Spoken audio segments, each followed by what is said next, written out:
In this video, we're going to find out if Cardone Capital is a scam, and if not, talk about how it works. Coming right up.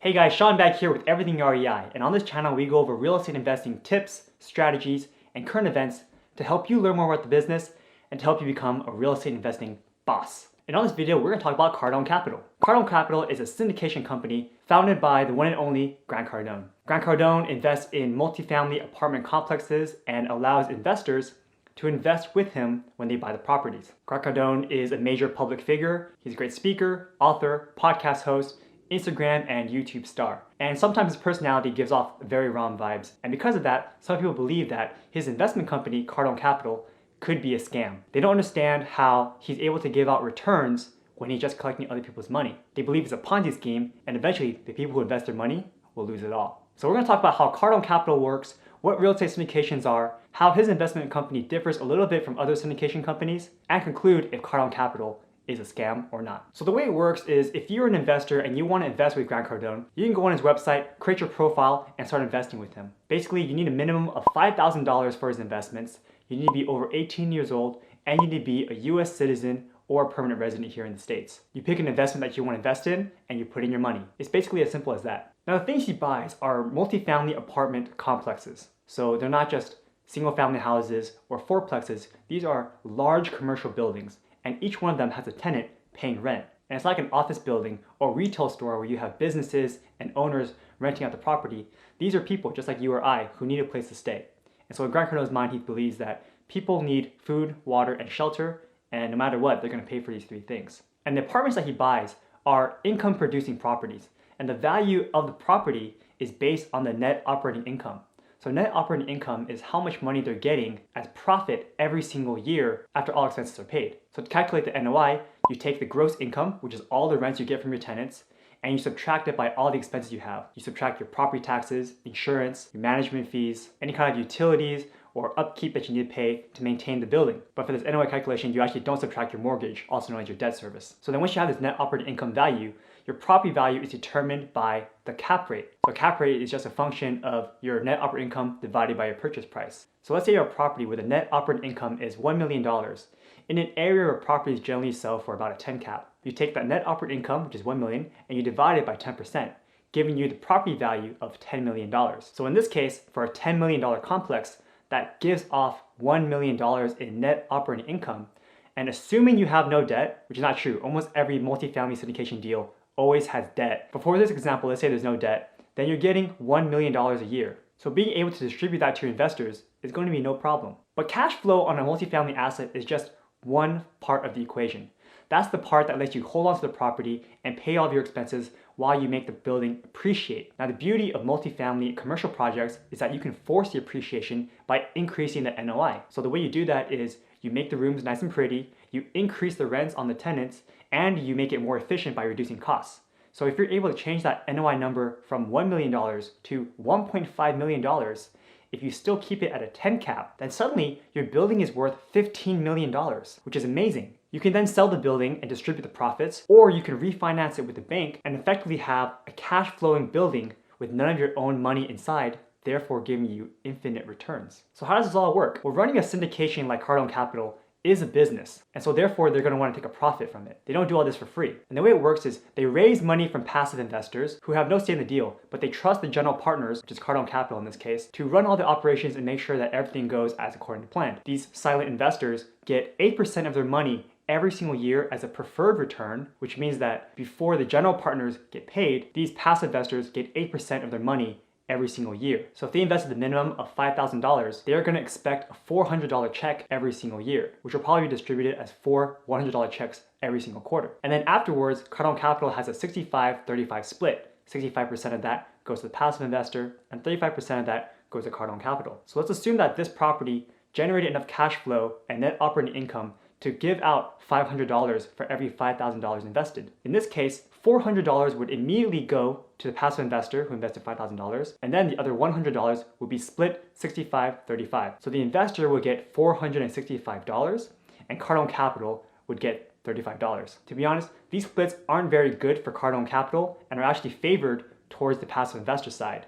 But the way that Cardone Capital actually makes their money is through the back end when they finally sell the property or do the refinance. And that's why it's worth it for them to do bigger deals, because if it takes the same amount of work to do a small deal or a bigger deal, they might as well do a bigger deal and get a much larger payout on the back end. So we saw in this case, Cardone Capital got less than 10% of the cash flow from a building. The passive investor got $465 and Cardone Capital only got $35. But on the back end, let's assume that they did flip this property and had a $5 million gain. Cardone Capital would get $1,750,000, which is a lot of money. So they want to do these bigger deals, bigger scale to get that 35% at the end of the project. Cardone Capital also charges some fees, but this is pretty normal in the syndication space. They charge a 1% acquisition and disposition fee, as well as a 1% asset management fee. So what that means is that Cardone Capital charges you 1% of the purchase price when they buy the property, and they charge 1% when they sell the property or they do their refinance. And this is because it takes a lot of work to find the deal, to pay for the inspections, to do the surveys, to travel to different places, meet with different brokers, to raise the money and finally close the deal. So they take 1% of the purchase price. So in this case, if the building was worth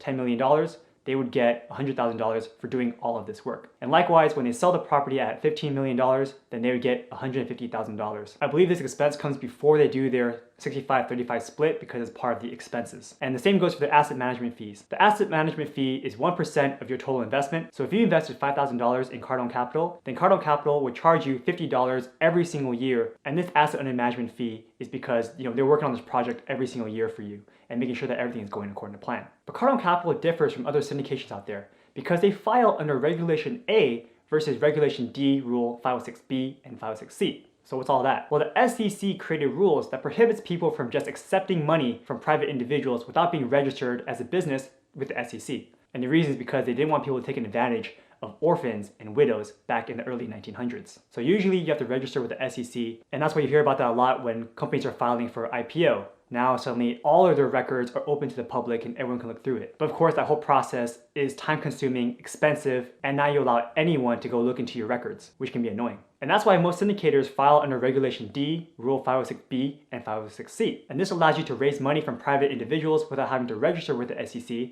but there are some caveats to it. So for example, in a 506B, you can raise money from an investor, but you have to have had a pre-existing relationship with them before, and you can only have up to 35 non-accredited people in your investor pool. So non-accredited investor means that they make under $200,000 in personal income or under $300,000 if they're married and they file jointly, or if they have under $1 million in net worth besides their personal residence. And so a 506B doesn't work really well for Grant because he wants to promote his deals to the world. He wants to go everywhere, and in his case, it's almost impossible to meet every investor on a one-by-one basis. And the other filing is a 506C, and that's where you are allowed to go out in the world. You can go on podcasts, YouTube, Instagram, your website, and promote your deals on there. But you're only allowed to have accredited investors with you. Now that's pretty good, but it's also not the best because now you limit your pool to only accredited investors who generally do have access to better deals with better terms. So what Grant Cardone did is he went through Regulation A. With Regulation A, you can basically do whatever you want. You can do a general solicitation and you can raise money from almost a limitless amount of non-accredited investors. There are two tiers to this.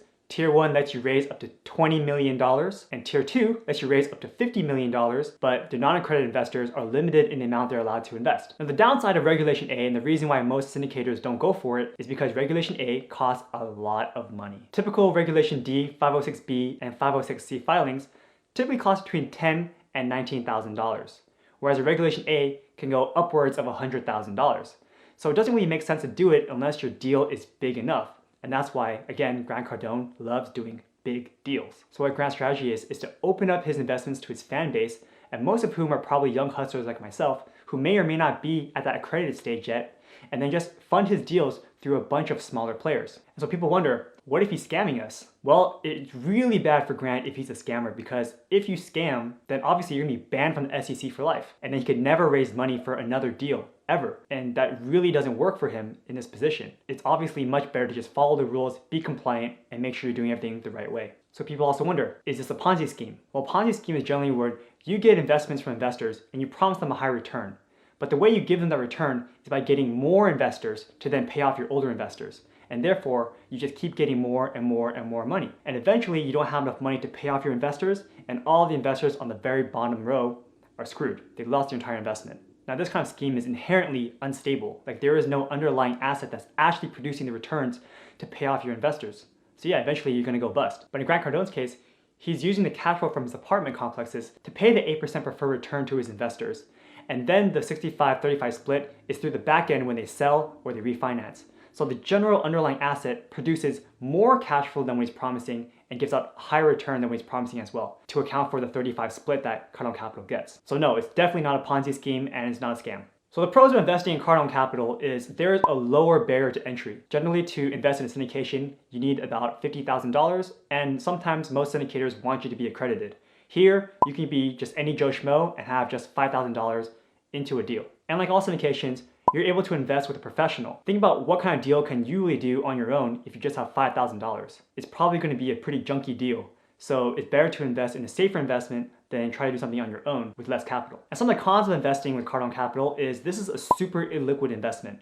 Expect your money to be gone for 5 to 10 years because that's the time it takes for them to acquire the property, do the renovations, increase the rents from all the tenants, make the thing more efficient, and then let it season for a couple of years to prove that, yes, these are the right numbers, so when they sell it, they can sell it for a higher price. This whole process takes a lot of time. And so if you invest in Cardone Capital, be ready to go along for the ride. So in conclusion, Cardone Capital is definitely not a scam, but in my opinion, it may not be worth it if you're already in the real estate field. And the reason is because the 65-35 split is actually very advantageous for Grant Cardone. Typical syndications have an 8% pref, which is standard, but they only do an 80-20 split, 20% going to the general partnership and 80% going to the passive investors. So if you're in the real estate space and you're big on syndications, try to find one where the split is more favorable to the investors. In fact, by hearing that 65-35 split, it makes me believe that Grant Cardone is actually in a very good financial position because he's actually getting more money than typical syndicators do. But then again, he's also a much larger syndicator and he's opening this up to the public. So to them, this might be a good deal. And he's also doing much larger projects like $50 million, $100 million apartment complexes, whereas most syndicators are probably in the $10 to $50 million range. And so if anything, Grant Cardone has more money and is at less risk of shutting his doors permanently because the split really is in his favor. So let me know what you think. Would you invest in Cardone Capital or do you think it's a scam? If you guys enjoyed this video, please smash that like button and subscribe to the channel to see more videos just like this one. Thanks again for watching, guys, and I'll see you next time. Take care.